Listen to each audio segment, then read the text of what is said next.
Metroid Prime 4 Beyond is in the news again, and not for good reasons. Those of you that recall, I played through this entire game on stream, and I liked it enough to continue playing it and beating it, but ultimately kind of felt at the end of it, it was just like, it was a decent game.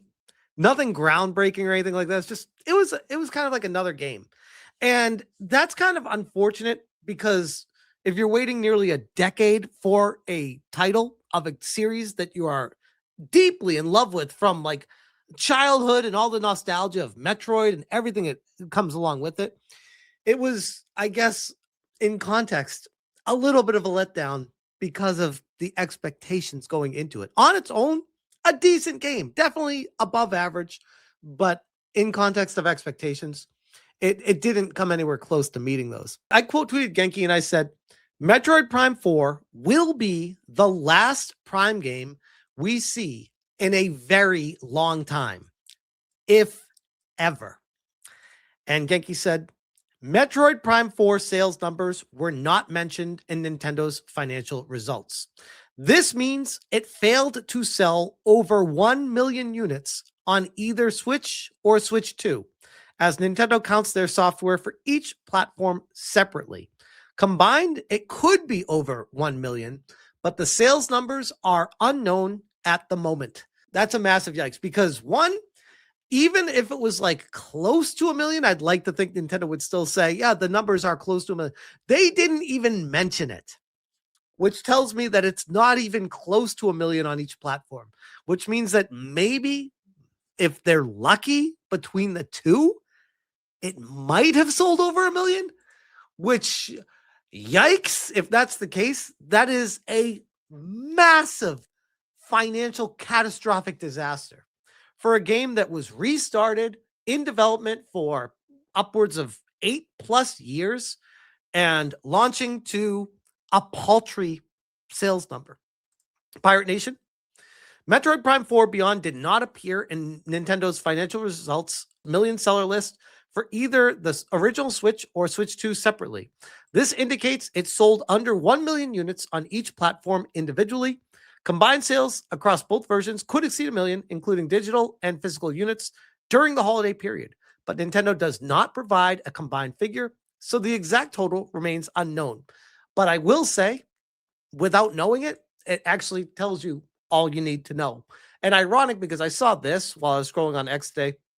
Savagen says, I don't know why this is so funny to be, but Nintendo finally noticed they need to actually market this game again after seeing their new sales reports.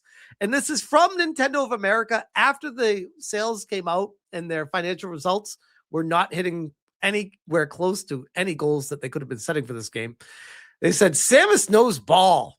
Roll into Metroid Prime 4 Beyond on Nintendo Switch 2 and Nintendo Switch today. And I mean, to be honest, this clip is weak sauce because it doesn't showcase anything new from Metroid Prime 4 that you couldn't do in the other games. What would sell me on this? Why would this 5-second clip, 4-second clip even matter? Learning the law, I got huge backlash just for saying that peak Samus in the Zero suit with ballistic design could have boosted Metroid Prime 4 marketing. Instead, we got millennial writing for the franchise and nothing. Now Nintendo confirmed that they will not show any sales stats because it's DOA. And speaking of the writing, I covered this previously as well. I actually wrote an article on smashjt.com talking about this Megan Faron or whatever this Megan person's name is. This is from Colonel Otaku. This is the writer for Metroid Prime 4. Total mystery why it's flopped in sales. Makes you wonder with the millennial writing and all that going along with it. Very, very curious. IGN, Nintendo silent on Metroid Prime 4 Beyond sales, prompting fan concern over the series' future. Latest Hyrule Warriors also off to a slow start. Nintendo's latest financial results are notably silent on the sales performance of Metroid Prime 4 Beyond, which has not appeared on the company's list of million copy selling games for either Switch 1 or Switch 2. The latest earnings from the company released this morning show that the Switch 2 exclusive Kirby Air Riders sold 1.76 million units since its arrival on November 20th. I will never, for the life of me, understand how these games even sell. Because, sure, it might be a fantastic, great game, amazing. A game like Metroid Prime 4 takes so much more work and dev time to create, organize, and make the game world than a game like Kirby Air Riders. Just straight up.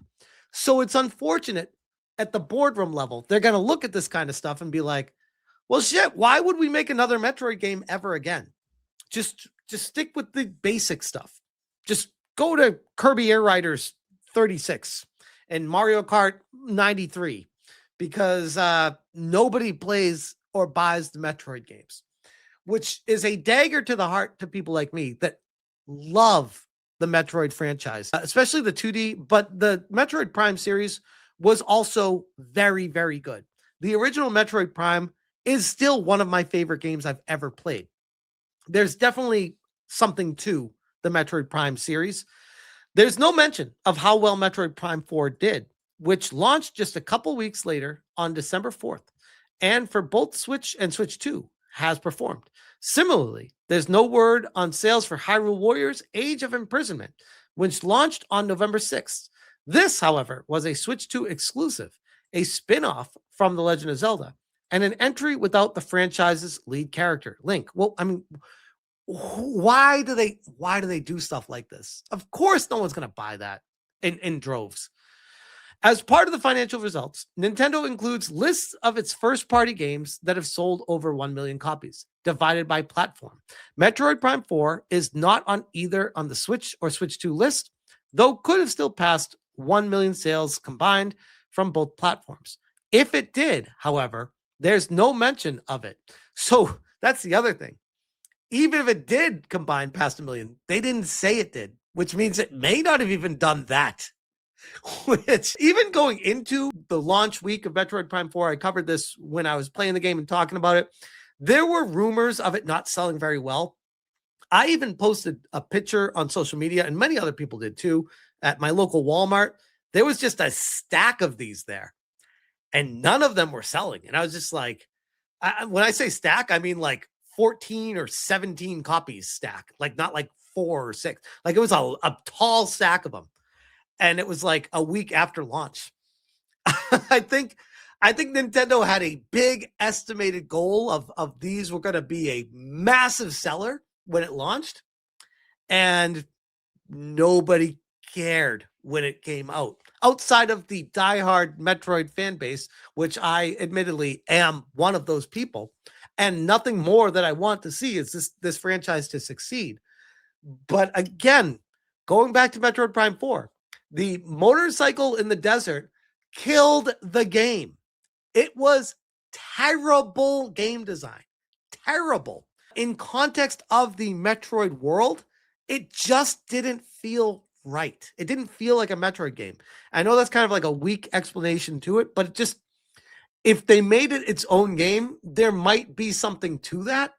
But in context of Metroid Prime, it was just like, I don't want to be on a motorcycle running into green crystals for hours on end to be able to finish this game. Just let me continue with the game. Hyrule Warriors Age of Imprisonment also did not make Nintendo Switch 2 million seller list, though its sales performance is likely to cause less concern among fans than a slow start to the Metroid Prime 4.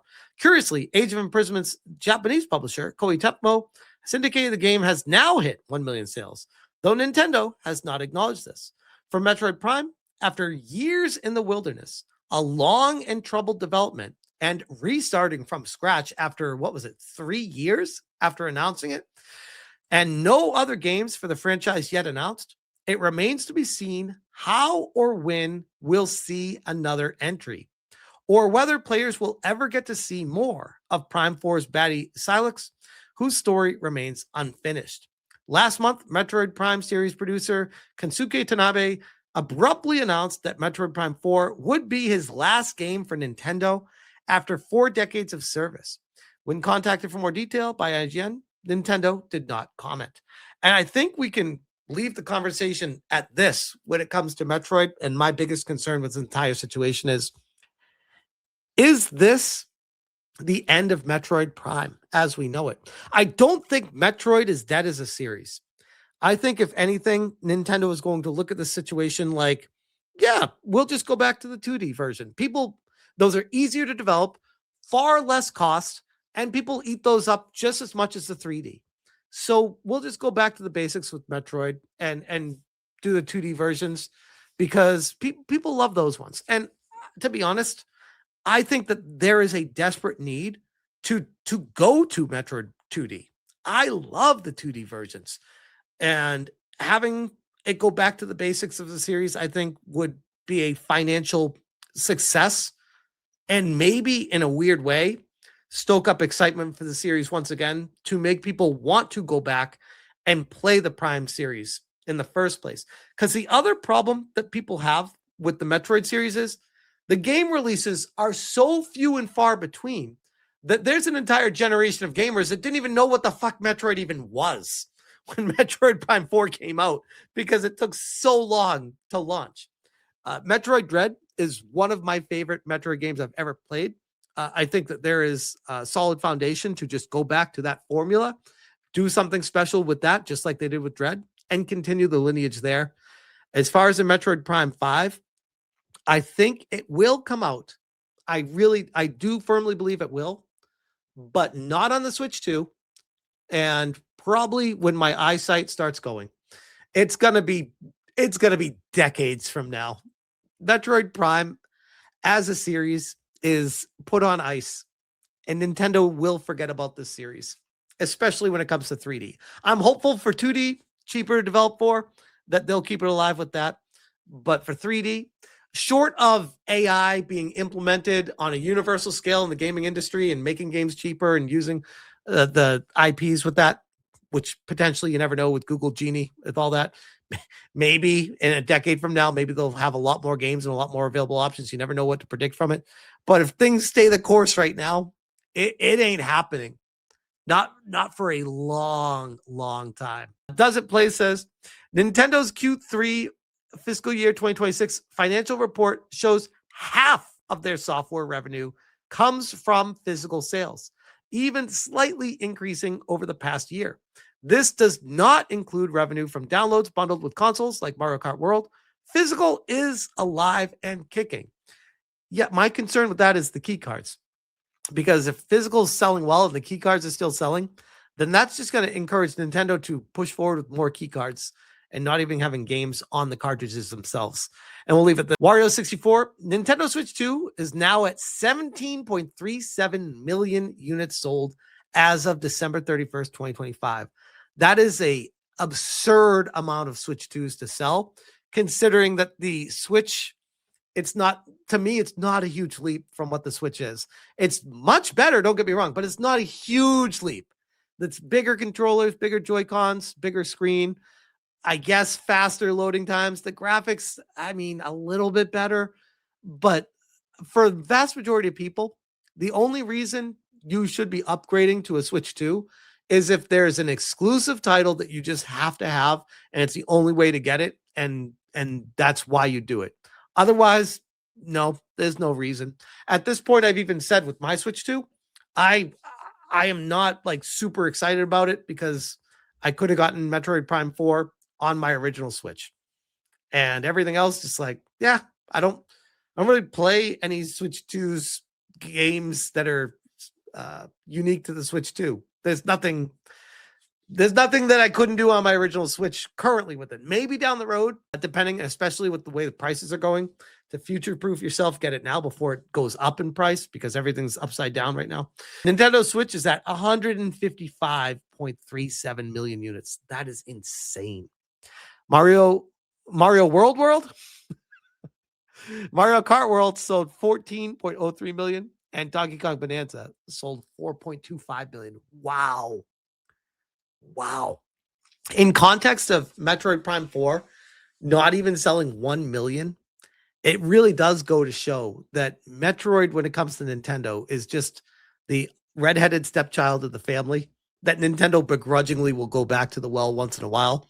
And as a Metroid fan, I'm like, well, at least they're not treating it like F-Zero or Kid Icarus or Star Fox. Like at least we're still getting Metroid games.